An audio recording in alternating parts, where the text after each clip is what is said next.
بسم اللہ الرحمن الرحیم۔ گرین ہارٹ کی طرف سے آپ سب کو السلام علیکم۔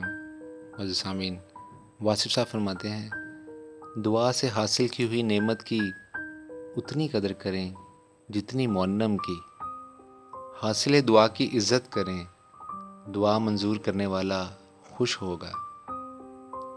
گناہ گار کی پردہ پوشی اسے نیکی پر لانے کے لیے ایک ذریعہ بن سکتی ہے۔ بدنامی بعض اوقات مایوس کر کے انسان کو بے حس کر دیتی ہے اور وہ گناہ میں گرتا ہی چلا جاتا ہے۔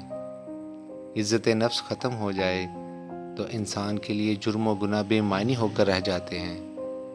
غریبوں کی عزت نفس زندہ کرو، کسی کو گنڈا نہ کہو، کہنے سے ہی گنڈا بنتا ہے، پورے نام سے پکارو۔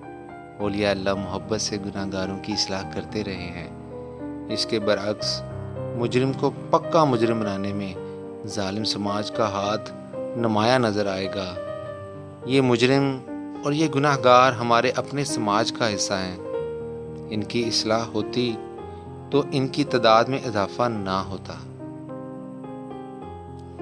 منقبت، مرثیہ، قوالی، سلام یا مسالمے سے منصب شہادت سمجھ نہیں آ سکتا، نہ مقصد شہادت پورا ہوتا ہے۔ توصیف و تعریف امام بجا، لیکن تقلید و عملی تائید کون کرے گا؟ کربلا کسی بیان کا نام نہیں، یہ کسی عمل کا نام ہے۔ کربلا محسوس کرنے والے کے لیے ایک پیغام ہے، یہ مشاہدہ ہے۔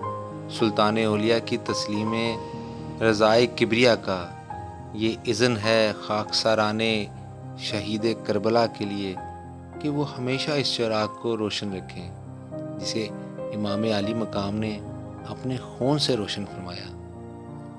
خواہش پوری کرنے والا بزرگ اور ہے اور خواہش سے نجات دلانے والا اور۔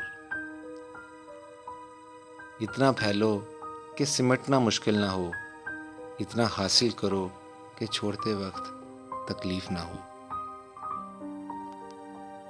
شیطان نے انسان کو نہ مانا، اللہ نے اس پر لعنت بھیج کر اسے نکال دیا۔ انسان کے دشمن کو اللہ نے اپنا دشمن کہا۔ انسان اللہ کے دشمن سے دوستی کر لے تو بڑے افسوس کا مقام ہے۔ دعا کریں کہ ہم اللہ کے حضور کوئی نیک عمل پیش کر سکیں، نہیں تو چلو کوئی نیک حسرت ہی سہی۔ خدا نہ کرے کہ ہم ایسے عذر کا سہارا لیں کہ زمانے نے نیکی کی ہمیں مہلت ہی نہ دی۔ مبلغین کی زندگیوں میں قول و فعل کے تضادات کو دیکھ کر لوگوں نے حق بات سننے سے گریز کر لیا، کان بند کر لیے۔ کئی لاکھ مساجد ہیں اور کئی لاکھ ائمہ، لیکن قوم بے امام نظر آتی ہے۔ کیوں؟